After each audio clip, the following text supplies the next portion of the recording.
The Dallas County Elections Administrator says the legislature needs to strengthen laws on mail-in ballots. All last week at 10 on Channel 8, that's an issue we explored and exposed. Secret recordings we obtained suggesting people are paying off folks on the inside of the elections office, and mail-in ballots are susceptible to fraud. Wade Emmert is a leading election attorney here in Dallas County. He's with the Emmert Law Firm, the former chair of the Dallas County Republican Party, and a friend of our program here. Good to see you again. Thank you. How confident are you in the election process after seeing our stories?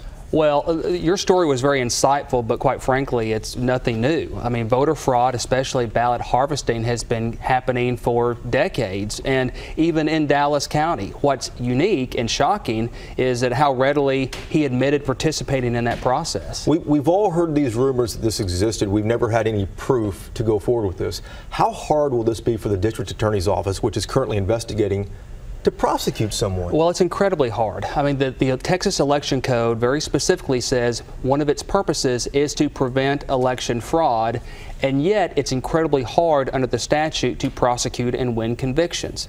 Part of the problem is simply there's not enough resources dedicated by local and statewide authorities to investigation and prosecution.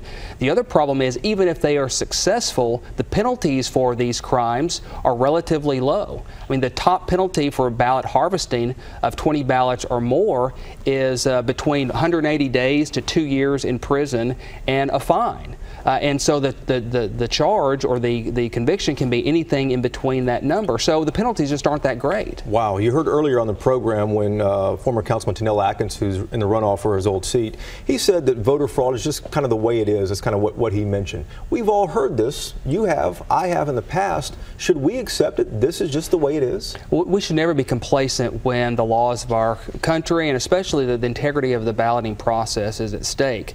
Unfortunately, it has happened, and it's been an ongoing part of elections in Dallas County.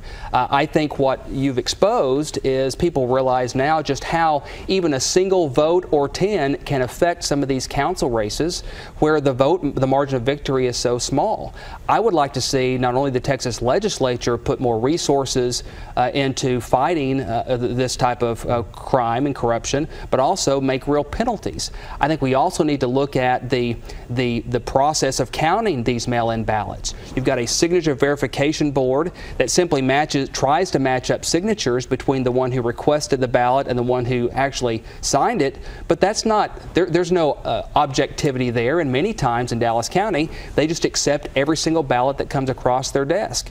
There's also a ballot board which looks at provisional ballots, and oftentimes they just accept them without even looking at them. You know, let's talk about the legislature for a moment here too. You've been down there, you've seen these counting processes work in previous elections. Tony Pippins Poole, the elections administrator, and Mayor Rawlings said last week at City Council that legislature needs to strengthen laws. Is there any one easy fix that both parties might agree to without jeopardizing the senior citizens or disabled people's ability or convenience to vote? Yeah, strengthening the laws is only one aspect of it. The part of the problem is even if you strengthen it, it's so hard to get a conviction. For example, when you target elderly with this type of ballot harvesting, many times or sometimes they're not in a position to remember, or through dementia, they're not the best witnesses when it comes to prosecuting. Let me ask one last question here too. Should there be a change in leadership at the Dallas County Elections Office? Look, I have confidence in Tony Pippins Poole. In all of my dealings with her, she's been forthright with me. What concerns me is that if there is someone in the elections department that is providing information or worse ballots, I think that's a concern that we need to look at. Great. Wade Emmert, thanks a lot. Good to see you again. Appreciate it. Thank you.